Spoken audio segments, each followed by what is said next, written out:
Bonjour à tous, je vais me présenter. Moi, je suis junior, je suis au sein de la filière technicien de maintenance à l'industrie. Aujourd'hui, on va faire un petit podcast pour parler de l'entrepreneuriat, parce qu'en fait, il y en a beaucoup qui veulent se lancer mais qui se posent des questions. Et en fait, on va essayer juste de répondre ou de renseigner en fait, ceux qui voudraient en savoir davantage. Je vais laisser mon collègue s'introduire. Déjà, moi, je m'appelle Makan Koulibaly, j'ai 21 ans, je suis apprenant à l'industrie dans la filière technicien de maintenance industrielle. Et aujourd'hui, on fait ce podcast par rapport au parcours ambassadeur qui est sur le thème de l'entrepreneuriat. Et avec nos trois invités ici présents, M. Magassa, M. Gakou et M. Landry-Sita. Je vais vous laisser vous présenter. On va commencer par M. Magassa. Moi, je m'appelle Dibi, je suis dans différents domaines. Je suis dans la communication, je suis dans l'événementiel et dans le business développement, entre autres. Voilà. Alors, moi, c'est Landry. Voilà, donc je suis conseiller à l'ADI. Donc, l'ADI, c'est l'Association pour le droit à l'initiative économique. Voilà, j'ai un parcours d'agent de banque. Voilà, et par un choix de vie, je me suis retrouvé dans la microfinance. Voilà. Moi, c'est Abdoulaye Gakou, 32 ans. Je suis enseignant de filière technologique au collège et aussi directeur général de 2 entreprises au Mali et président d'une association ici en France. D'accord. Ma première question, elle va s'adresser à Dibi et à Abdoulaye. Déjà, qu'est-ce qui vous a poussé à entreprendre ? On va dire que je suis tombé un peu par hasard dedans. Pour revenir un peu sur le parcours, c'est en 2016 j'ai décidé de partir au Mali. À la base, je vais aller pour un peu voir ce qui se passe là-bas. Je vais faire 6 mois. Au bout de 3 mois, je vais rentrer. Finalement, j'ai fait 3 ans. Et c'est pendant ces 3 ans où je suis tombé dans l'entrepreneuriat, où j'ai vu ce que d'autres faisaient. Ça m'a plu, je me suis dit pourquoi pas, mais quand je me suis lancé, je connaissais absolument rien et je me suis formé et j'ai appris sur le terrain et ça m'a plu et pour le coup ça m'a permis aussi de développer pas mal de compétences. D'accord.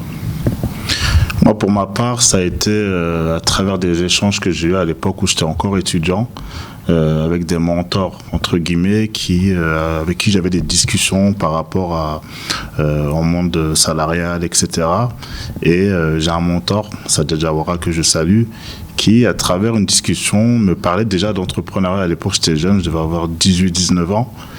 Et le hasard a fait que, par rapport à mes études, j'ai eu la possibilité de faire un master, qui était un nouveau master à l'époque, c'était le master entrepreneuriat international et PME. Et moi, ça me parlait, parce que c'était un master qui regroupait plein de matières qui m'intéressaient, qui était super large. Et moi, ça me donnait la possibilité d'en apprendre davantage. Je savais que je voulais entreprendre. Donc quoi, je ne savais pas. Je me suis dit, bon, j'ai des forces dans certains domaines. Donc je verrai bien par la suite. Et c'est dès là que j'ai eu envie, on va dire, d'entreprendre. Et au fur et à mesure, le hasard m'a mis sur le chemin de l'entrepreneuriat. Moi, j'aimerais revenir sur quelque chose. Quand vous avez dit, par exemple, vous ne savez pas dans quoi vous voulez entreprendre, aujourd'hui, vous êtes multi-entrepreneur. Est-ce que par exemple, ce choix d'être multi-entrepreneur, il est toujours en lien avec ce que vous avez dit auparavant? Par exemple, dans quoi vous ne savez pas, dans quoi vous voulez entreprendre? Aujourd'hui, vous avez plusieurs casquettes, et est-ce que c'est toujours en lien? Moi, en fait, j'ai un parcours qui est atypique. Mon parcours est atypique et à la fois compliqué. Je suis un pur produit des réseaux sociaux, comme on dit. J'ai commencé en tant que blogueur à l'époque. Et c'était à l'époque, pour ceux qui sont un peu plus vieux, la plateforme Skyblog. Et à l'époque, j'étais très présent là-dessus, j'étais très suivi là-dessus. Et de fil en aiguille, parce que je proposais un contenu qui était différent de ce qui était proposé à l'époque. Et j'ai été contacté d'abord par des artistes qui me demandaient de travailler avec eux sur leur communication. Moi, à l'époque, j'avais entre 16 et 17 ans. Et voilà, moi, j'avais déjà ce côté réseautage qui est très, très important. On en reviendra au fur et à mesure de la discussion. Mais déjà, on m'avait inculqué justement cette notion de réseau. Quand tu rencontres quelqu'un, fais en sorte de faire... de te servir de cette personne en guise de tremplin. C'est-à-dire qu'on disait, oui, cette personne, elle peut peut-être t'amener quelque part. Donc, moi, au fur et à mesure des rencontres que je faisais, je regardais où est-ce que cette personne pouvait m'amener. Donc, j'ai côtoyé d'abord un milieu artistique à l'époque. Et voilà, d'artiste en artiste, ça m'a ouvert certaines portes. Et j'avais une casquette, on va dire, communication. Voilà. C'est-à-dire qu'à l'époque, c'était pas mes études. J'ai fait un BTS management des unités commerciales. J'ai ensuite une licence administration et gestion des entreprises. Mais à l'époque, je faisais des choses qui étaient un peu larges. Mais en parallèle, parce que moi, ce que j'ai appris, c'est plus en dehors de l'école. C'est-à-dire que tout ce qui est communication et événementiel aujourd'hui dans lequel j'officie, c'était dans le monde associatif. C'était à travers les gens que je côtoyais. Et voilà, de là, moi, est née l'envie, à travers ce que je faisais, de me dire, bon, ce sont des domaines qui m'intéressent. Je suis fort dedans. J'ai la chance d'avoir des mentors, de pouvoir développer des compétences hors du circuit scolaire, et ce qui a fait ma force ensuite quand je suis rentré dans le monde salarial. Et ces artistes avec lesquels vous avez collaboré, on peut dire en gros qu'ils vous ont ouvert des portes sur vos futurs choix de carrière? En fait, ce que je faisais, c'est que moi, j'ai eu la chance de... Le premier artiste, moi je viens du Val-de-Marne. J'ai côtoyé, on va dire, le premier artiste, c'était Mokobé. Ensuite, il y avait pas mal d'artistes de la Mafia Quinfri, vu que c'était la même zone. De lui, il m'a emmené vers d'autres artistes qui me présentaient. Et moi, j'étais la personne qui venait, voilà, tu discutes avec la personne, tu vois ce que tu peux faire. Ensuite, il y a eu la section d'assaut, mais alors tout début, avant qu'ils percent. Donc, on m'avait contacté à l'époque. Et... moi, à travers ça, bon, on est jeune, on côtoie des artistes, etc. C'est bien, mais moi, je voyais pas que le côté bling-bling folklorique. Moi, je cherchais surtout le côté, voilà, qu'est-ce que ça peut m'apporter derrière, quelle porte ça peut m'ouvrir. Et de là, voilà, il y avait le côté communication, mais de l'autre côté, il y a eu un côté événementiel auquel je prenais encore plus de goût. C'est-à-dire que je suis rentré dans une association à l'époque et on m'avait donné la casquette d'abord de responsable communication, puis communication et événementiel. Et je me suis retrouvé à organiser des événements. Mon premier événement, je l'ai organisé à 17 ans et à 20 ans, j'ai fait un zénith. Et ensuite, ça a suivi. Et tout ça, je le faisais de manière bénévole ou semi-bénévole. Ça me permettait de prendre mes marques et des cartes. Et pour garder le thème, je kiffais en fait. J'étais là, j'étais super content. Je me retrouvais à aider sur des événements ou à organiser mes propres événements. Et de là, je me suis dit, peu importe ma trajectoire, c'est des choses qui me plaisent et que je me verrais bien terminer là-dedans. Et ensuite, après mes études, je reviendrai justement après, j'ai eu la chance de faire des rencontres qui m'ont ouvert d'autres portes et qui m'ont permis d'être celui que je suis aujourd'hui. Ça, toi, comment t'as fait pour entreprendre? Bon, étant donné que je suis tombé un peu dans l'entrepreneuriat, on va dire du jour au lendemain, moi d'abord je me suis formé, beaucoup formé dans des incubateurs justement lorsque j'étais au Mali. Et c'est ces incubateurs-là qui m'ont permis de comprendre ce que c'était l'entrepreneuriat et d'en apprendre plus. Une anecdote, je sais pas si tu te rappelles Dibi, je t'avais appelé justement avant de partir au Mali où je t'avais parlé de mon projet et elle m'avait dit est-ce que tu as un business plan? Et j'avais dit oui, mais en fait, je savais pas ce que c'était qu'un business plan. Donc, c'est vraiment dans l'incubateur que j'ai appris ce que c'était qu'un business plan, comment le faire, comment toutes les compétences qu'il y a derrière, que ce soit en marketing, en comptabilité, en communication, etc. Je l'ai appris au sein de cet incubateur-là. Et c'est ça qui m'a permis de pouvoir aujourd'hui avoir ces deux entreprises-là et de les gérer même à distance. Donc, c'est-à-dire, si je comprends bien, vous vous connaissez un peu de l'extérieur. Ouais, on se connaît. Est-ce que, par exemple, tu as fait appel à des personnes comme Landry pour t'aider ou te soutenir dans tes projets d'entrepreneuriat? Oui, mais pas en France, quand j'étais au Mali. Parce que moi, j'ai vraiment eu la vocation directement d'entreprendre au Mali, et pas forcément en France. Donc là-bas, oui, effectivement, il y a pas mal d'acteurs qui aident à entreprendre, que ce soit l'aspect formation, ou sinon financier, pour trouver des fonds, ou aussi développement, pour pouvoir développer. Parce qu'on peut avoir la formation, on peut avoir le financement, au bout d'un moment, il faut apprendre à se développer aussi. C'est des choses qu'on peut apprendre pour pouvoir amener à l'entreprise à d'autres, on va dire, à d'autres univers ou à d'autres secteurs. D'accord. Monsieur Sita, comment vous accompagnez les gens dans leur démarche entrepreneuriale? Est-ce qu'il y a des moyens de faire différents en fonction de l'entreprise? Alors, comment on accompagne les gens? Mais déjà, en fait, c'est des personnes en fait, qui viennent nous voir et qui se posent beaucoup de questions. Hein, un peu comme Abdoulaye. Voilà, donc c'est des gens qui viennent nous voir, qui ne sont pas toujours au fait qu'il faut avoir un business plan, par exemple, pour leur projet et tout. Et donc, l'ADI, en fait, va s'appuyer sur vraiment plus de 1000 bénévoles, quoi, qui sont là, effectivement, pour apporter des conseils à ces personnes-là. Donc, c'est des personnes, en fait, qui viennent toquer à l'ADI. Quelquefois, ils ne sont qu'au stade de l'idée. Quelquefois, c'est des personnes qui ont des idées plus ou moins abouties. Voilà. Et donc, pour nous, le but, effectivement, c'est d'essayer de structurer tout ça. Hein, parce qu'aujourd'hui, lorsque quelqu'un vient voir l'ADI, dans un premier temps, c'est le financement. Et j'aimerais me lancer et j'ai besoin d'argent. Bon, après, nous, on leur dit, non, mais le tout n'est pas d'avoir de l'argent. Mais c'est déjà de bien poser le projet, de bien le ficeler et tout. Et donc, voilà pourquoi on va les intégrer donc, dans les différents dispositifs que nous avons. Djiby et Abdoulaye, vous qui êtes deux entrepreneurs et qui entreprenez en France et à l'étranger, c'est quoi les inconvénients d'entreprendre en France ou à l'étranger? Est-ce qu'il y a des avantages ou des inconvénients? Je dirais dans les deux, oui. Il y a des avantages et des inconvénients ici, comme il y a des avantages et des inconvénients là-bas. C'est pas les mêmes, c'est pas la même réalité. Comme Djiby le disait, il faut connaître les réalités. Après, peu importe, hein.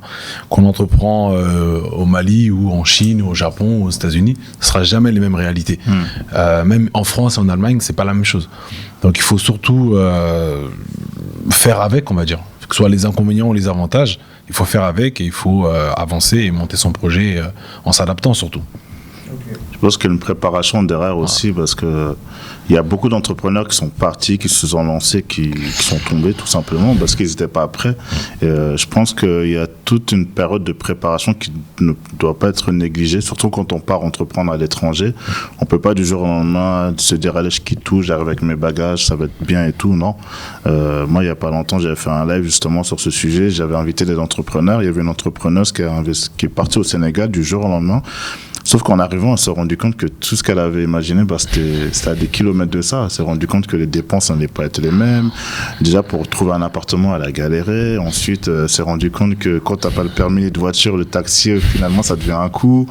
Donc, elle s'est dit, bon, ce que j'avais imaginé, c'est pas trop ça. Et finalement, elle est restée 2 ans.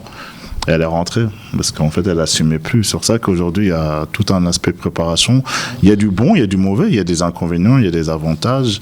Et en fait, comment on se prépare pour entreprendre? Parce qu'on ne va pas comme ça seulement avec les idées. Il y a une préparation, comme tu l'as dit. Et comment on réalise cette préparation? Moi, personnellement, des amis qui ont voulu entreprendre au Mali, en venant me dire, écoutez, moi je vais entreprendre, voilà, j'ai tant d'argent à mettre sur la table, je suis prêt, etc., je viens demain. Je leur dis, attends. Ton argent, déjà, laisse-le en France. Toi, viens dans le pays, du moins le Mali. Viens faire 1 mois, 2 mois, 3 mois dans le pays. Mais pas 1 mois, 2 mois en mode vacances où on est au bord de la piscine, non. Où on est dans les réalités locales. Déjà, si tu arrives à t'adapter au pays, c'est-à-dire à toutes les habitudes qu'il peut y avoir, hein. Si tu arrives à t'adapter au climat, si tu arrives à t'adapter à la façon de voir les choses, la vision, etc., là, tu peux commencer à repartir et revenir avec ton argent pour entreprendre. Il faut apprendre, parce que, comme on le disait, hein, d'un pays à un autre, c'est pas la même réalité. Hein.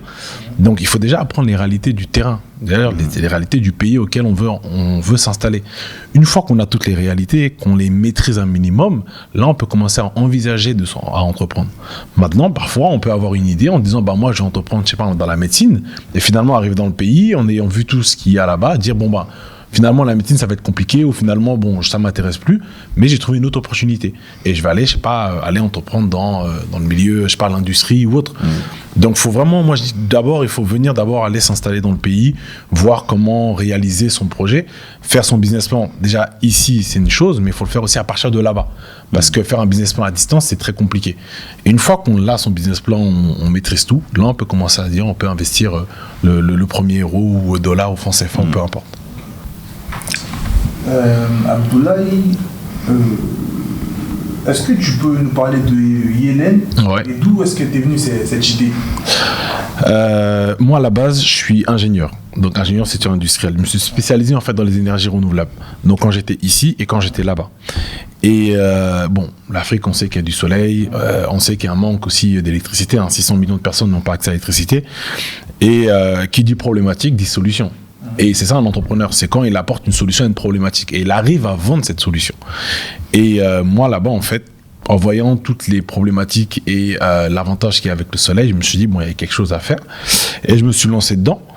Et en me lançant dedans, en fait, j'ai fait plein de pivots. Les pivots, c'est je me lance dans une idée, je veux dire que je vais faire ça. Là-bas, je voulais faire l'installation solaire chez les particuliers et les professionnels.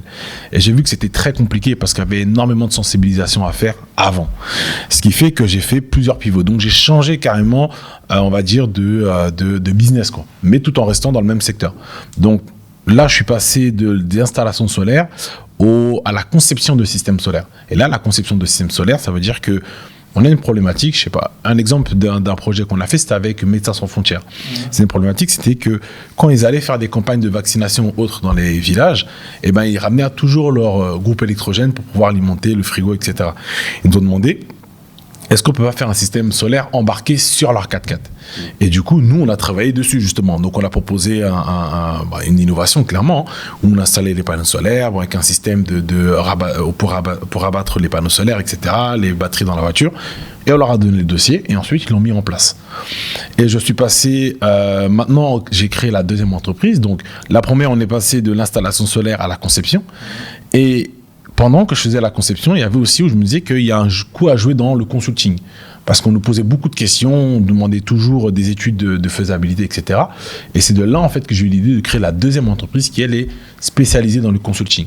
J'ai décidé de séparer les deux parce que ça me fait déjà moins de charge de travail, dans le sens où si j'avais tout mis dans une seule entreprise, ça aurait été très compliqué. Donc, je vais séparer les deux équipes distinctes, et puis moi, je gère entre les deux pour permettre de faire avancer les deux entreprises. Okay. Donc, comme Jimmy, en fait, on peut dire que toi aussi, tu portes plusieurs casquettes. Ouais. De toute façon, on n'a pas le choix. Quand on est entrepreneur, on est obligé de porter plusieurs casquettes. On n'a pas le choix. Mais nous appelons la capacité de rebond, d'ailleurs. Ça c'est la première capacité à avoir. À ce que tu disais, pour rebondir, par exemple, de l'installation solaire à la conception. Et à la deuxième entreprise aussi. Consulting. Comment ça s'est passé, cette transition ? Est-ce que c'était brutal ?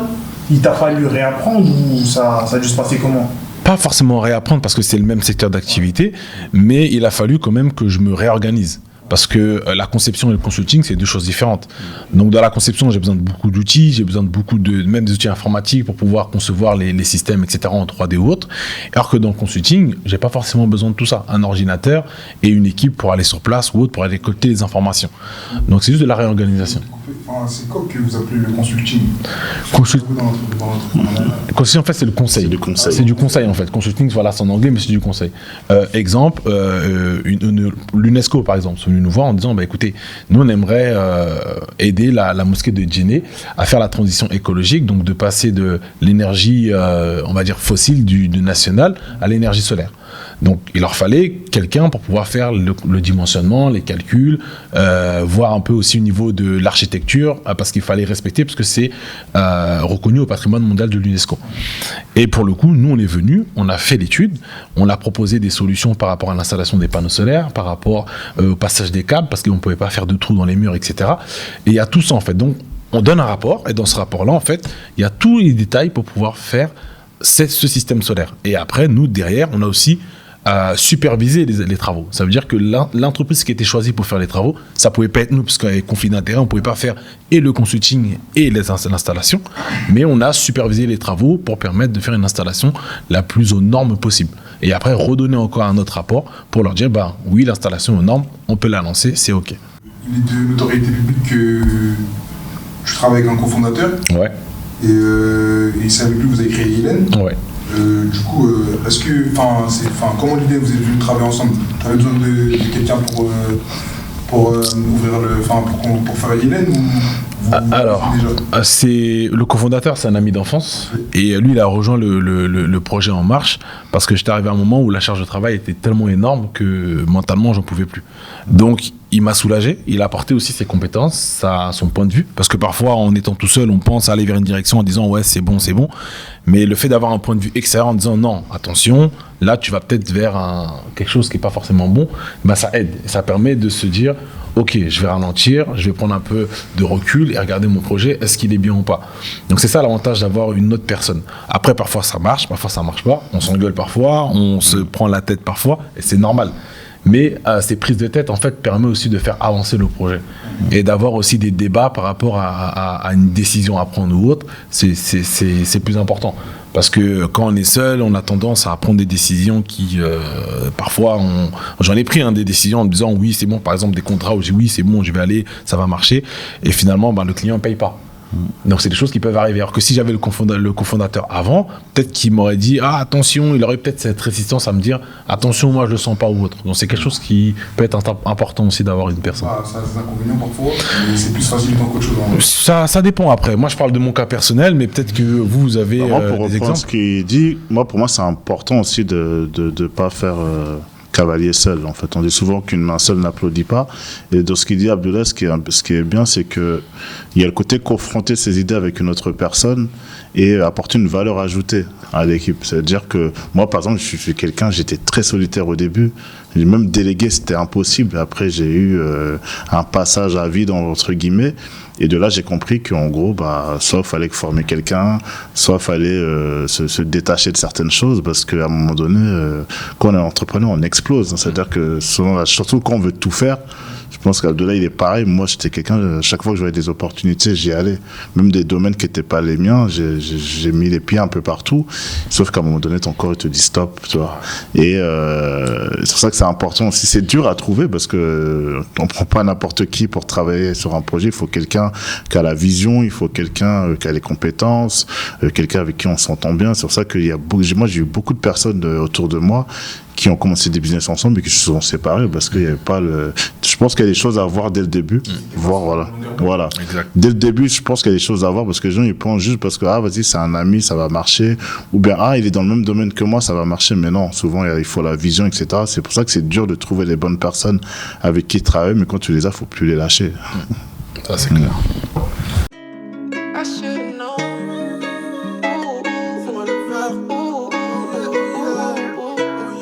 Bonjour à tous, je m'appelle Vano, je suis en filière TSMI, c'est moi qui va remplacer Macan pour la suite. Alors Landry, quand vous accompagnez les entrepreneurs, moi je voulais savoir c'est quel type d'entrepreneur que vous avez l'habitude de rencontrer.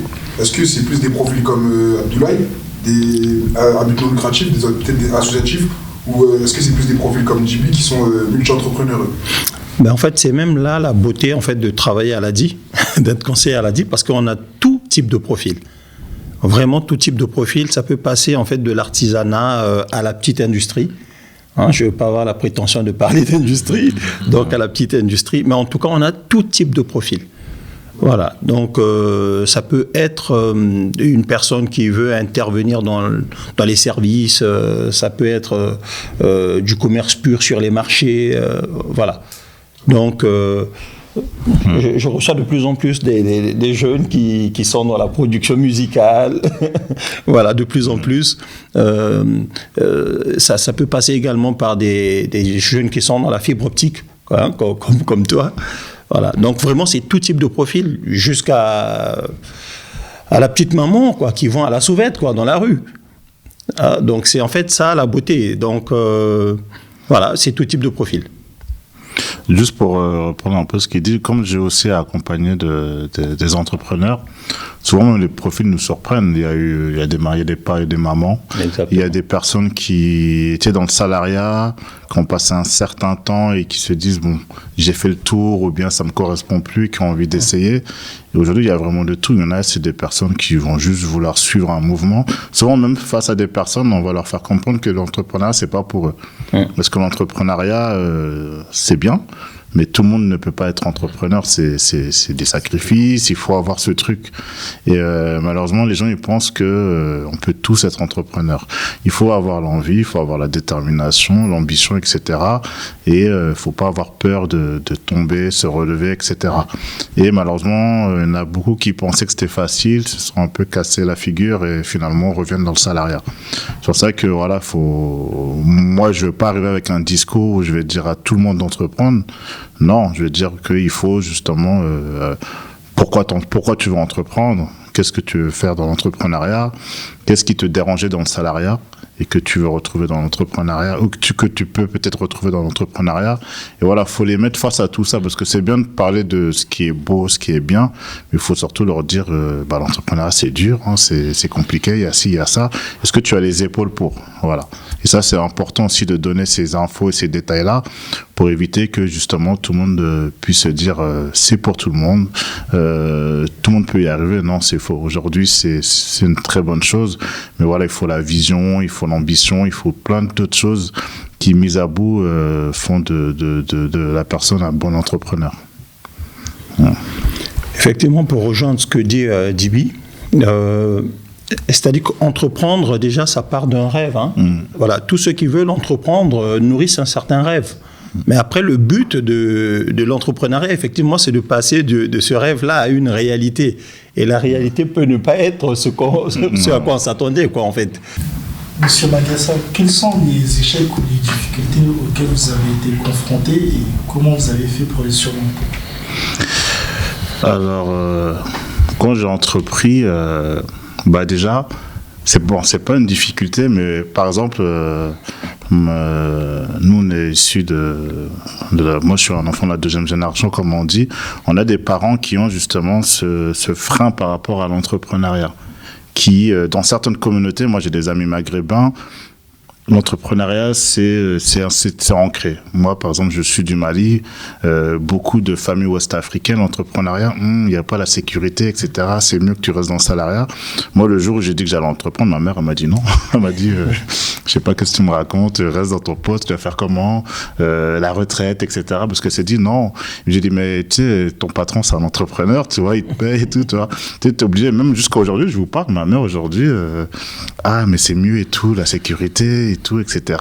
Avoir un patron, avoir des horaires fixes, etc. Parce que pour eux, c'est ça. C'est aujourd'hui, quand tu travailles, tu dois avoir ce cadre-là qui est le bon pour eux. Et moi, ça a été un frein dans le sens où fallait convaincre. Même si à l'époque, j'étais totalement indépendant. Et c'était pas un vrai frein parce qu'il m'a pas freiné tant que ça, mais au début j'ai pas connu de vraies difficultés. J'ai eu la chance, parce que j'ai été salarié, j'ai eu la chance à l'époque de travailler pour un entrepreneur, pour un très grand entrepreneur qui ne nous considérait pas comme des salariés. C'est-à-dire que j'ai travaillé à l'époque pour Malamine Koné et à l'époque moi c'était comment dire, c'était la personne que j'admirais le plus parce que c'était un entrepreneur qui me ressemblait. C'était un entrepreneur noir de banlieue, musulman. Et à l'époque, je ne retrouvais pas ces personnes. C'est-à-dire que moi, j'allais par exemple souvent au salon des entrepreneurs. Et j'aimais bien écouter les entrepreneurs, mais il n'y en avait aucun qui me ressemblait. Mais j'écoutais quand même parce que j'étais là, je découvrais, j'apprenais. Et j'ai eu la chance qu'il y ait justement cet entrepreneur-là qui nous ressemblait. Le hasard a fait que il a entendu parler de moi. Et un jour, on me l'a présenté. Et j'en ai profité pour lui dire que j'avais un stage à faire. À l'époque, j'étais en licence et ils n'avaient jamais pris de stagiaire. Je me suis retrouvé parachuté chez lui. C'était à l'époque où il était en pleine expansion. À l'époque, il faisait des tournées partout dans le monde pour recevoir des prêts, etc. Et c'était surtout à l'époque où il se formait. Parce qu'un entrepreneur doit se former aussi. Et lui, c'était un jeune de banlieue qui avait entrepris, qui du jour au lendemain se retrouve à la même table que des Afflelou ou d'autres grands entrepreneurs. Et il recevait vraiment beaucoup de personnes importantes. Et il avait entrepris la démarche de se former. Par exemple, il a pris des cours de communication, comment parler, comment s'habiller, comment écrire un discours, etc. Parce qu'il voulait justement avoir cette vraie posture d'entrepreneur. Parce que quand on a une entreprise et qu'on est en plein essor, il faut apprendre à s'entourer, mais il faut surtout apprendre à avoir cette posture d'entrepreneur. Et moi, j'ai eu la chance, on va dire, d'être formé avant d'être entrepreneur. Parce que à l'époque où lui se formait, c'est à l'époque où moi j'étais en stage. Et c'était à l'époque où les gens qui le formaient, c'était des gens qui avaient travaillé avec De Villepin, Jospin, Chirac, des personnalités politiques à l'époque. Et moi, j'apprenais et j'écoutais, j'observais. Et lui nous disait souvent, moi je vous forme à être de futurs entrepreneurs. C'est-à-dire que j'emploie pas le terme salarié avec vous, vous êtes des entrepreneurs dans ma boîte. Il nous appelait comme ça, et on était, on va dire, sa dream team, on va dire, on était 5 à travailler pour lui, pour son image et pour ses intérêts, et il nous a formés de cette manière. C'est-à-dire que même moi, je suis arrivé en tant que stagiaire, mais je n'étais pas stagiaire en fait. C'est-à-dire que même le terme stagiaire, il ne l'a jamais employé devant moi. Il me payait comme un employé, il me mettait à disposition des choses comme si j'étais un employé. Le but, c'était de nous former. Il nous a formés. Et ensuite, quand j'ai pris mon envol, je lui ai dit en gros, je suis prêt, dans le sens où j'avais beaucoup de sollicitations à l'époque parce que j'étais chef de projet Afrique aussi, donc tous ces projets en lien avec l'Afrique, c'est moi qui étais, on va dire, au devant. Et à l'issue de mes différents voyages, je rencontrais beaucoup de monde et les gens me demandaient des conseils, etc. Sauf que vu que je travaillais pour quelqu'un, je pouvais pas tout faire. Et c'est à ce moment-là, je me suis dit, mais en fait, j'ai du réseau, je connais du monde, on me sollicite. Donc, est-ce que c'est peut-être pas le moment de me mettre à mon compte? Et c'est de là que j'ai décidé de me mettre à mon compte. D'abord, il a hésité, il savait pas. Après, il m'a dit OK. Et la chance que j'ai eue j'ai pas connu de difficultés au début, c'est qu'il était mon premier client. C'est-à-dire que quand j'ai quitté, il m'a gardé en tant que consultant. Voilà, c'est-à-dire que il m'a dit comme ça va te permettre de te maintenir parce que l'entrepreneuriat c'est pas facile. Et de là, et moi j'avais pris le temps de voir les difficultés parce que à l'époque, même avant ça, de manière totalement informelle, j'accompagnais des amis à moi qui se lançaient dans l'entrepreneuriat. Donc je voyais un peu ce qui marchait pas. Je donnais certains conseils, etc. Alors que je n'étais même pas encore entrepreneur, mais j'avais cette fibre, cette volonté, et ça me permettait justement de pas faire les erreurs que certains ont fait au début. Et moi, ça m'a permis de me lancer de cette manière. Après, les choses qui ont été négatives, on va dire, c'était le côté où vouloir tout faire. Voilà, vouloir tout faire. Il y a des choses dont on parle rarement et tout qui sont importantes, c'est la santé mentale. Moi, j'ai malheureusement été hospitalisé pour certaines choses et ça incluait justement ces aspects-là. Ça veut dire qu'aujourd'hui, j'en parle justement pour éviter que ça se produise.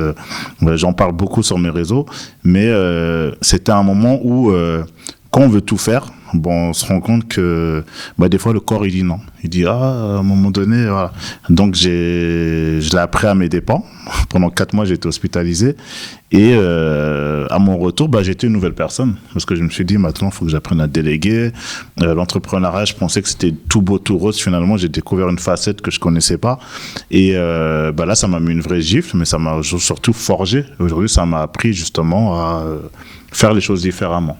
Et aujourd'hui, ça, je le transmets aussi parce qu'aujourd'hui, c'est important que les gens, avant de se lancer, sachent qu'il y a tous ces aspects-là qui rentrent en jeu et que si on les néglige, ça peut nous mener à notre perte. Moi, aujourd'hui, je dis que ce soit nos petits frères, nos petites sœurs, on est tous garants de leur réussite. C'est-à-dire qu'on doit leur donner justement ces éléments, ces clés-là pour qu'eux aussi puissent se pousser, pas forcément que pour entreprendre, mais aussi de faire des métiers qui font rêver. Aujourd'hui, j'ai appris un métier de la sœur Awa qui est là, que je connaissais pas. Tu vois, même en parlant avec Abdoulaye, il y a des choses, en discutant, des choses qui sortent de l'ordinaire. Aujourd'hui, c'est important qu'aujourd'hui, il y ait des structures comme l'industrie ou comme d'autres qui proposent justement de former et d'accompagner les jeunes dans ces métiers-là. Parce qu'aujourd'hui, au niveau de l'orientation, certains se limitent.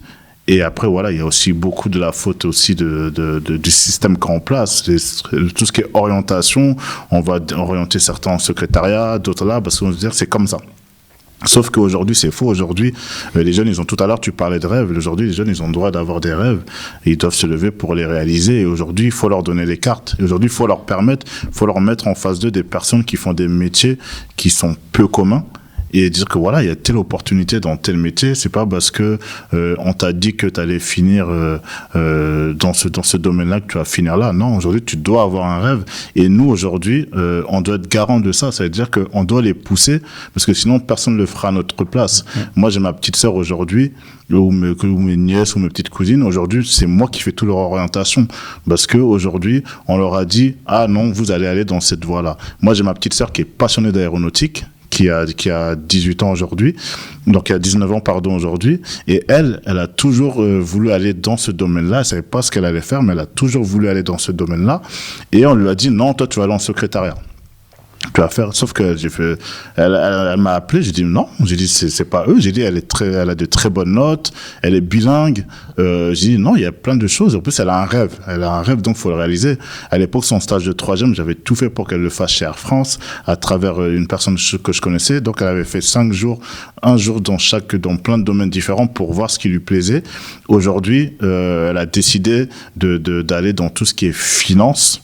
Et aujourd'hui, elle est en stage chez KPMG et je suis super content, je suis super fier parce qu'aujourd'hui, elle avait un rêve, même si elle veut finir dans un domaine qui est lié à l'aéronautique, mais à travers sa passion aujourd'hui qui est devenue la finance, elle veut essayer de lier les deux. Et aujourd'hui, si elle aurait écouté ce qu'on lui avait dit, elle serait pour moi dans une voie sans issue. Et aujourd'hui, on se doit moi je lui ai présenté des personnes qui lui ont parlé de leur parcours, etc. Et c'est important qu'on puisse faire ça, qu'on puisse parler de parcours, d'orientation, que les jeunes puissent avoir des personnes qui leur ressemblent aussi en face d'eux, et ça va leur permettre de se dire ah ok, moi aussi je peux en fait. Et ça c'est important, et je pense que ce rôle-là, on doit tous le jouer, parce qu'aujourd'hui on est garant de l'avenir de nos petits frères et de nos petites sœurs. C'est pour ça que je dis que c'est important aussi qu'on ait justement ce côté où on leur permet d'avoir des rêves, parce que certains sont limités. Si le plafond de verre, ils n'arrivent pas à le casser, c'est à nous de le casser et leur dire que mais toi tu peux faire ça, tu as des talents, tu as telle compétence, etc. Il ne faut pas se limiter. Mais aujourd'hui, il y a beaucoup de personnes qui se limitent, qui se disent non, je peux pas, ou bien non, de ma couleur de peau, de mon origine, je suis limité, je suis cantonné à faire que ça. Non, c'est faux. Aujourd'hui, on a des très beaux modèles de réussite, on a des beaux parcours. Aujourd'hui, c'est important de les valoriser et de donner l'exemple, tout simplement. Moi, j'ai écouté ce que vous avez à dire. En tout cas, j'ai appris beaucoup de choses que je ne connaissais pas. Bon, merci pour d'être venu, en fait, pour aider en fait, les jeunes qui vont se lancer dans l'entrepreneuriat. Parce que j'espère qu'avec cette vidéo, on va réussir à motiver des gens qui avaient peur ou juste aider des gens à se lancer ou à découvrir. Et du coup, on touche à la fin de ce podcast. Merci à vous pour l'invitation. Merci pour l'invitation. Merci beaucoup. C'était un réel plaisir de découvrir Industrit. Voilà, merci à tous, c'est la fin du podcast. Et j'espère que la vidéo vous a plu. Et du coup, au revoir. Garde la mentale vu qu'il gossait la gagne. Qu'on cher mais bon si on perd c'est le jeu. Entre le cheta on fait ça nos stress. C'est pas des vaillants je les vide mes yeux. Tu proposes mais tu sais que j'ai pas besoin d'aide. Je me demande où t'étais quand ça rentrait peu. Je roule ça, énergie pas l'inspi.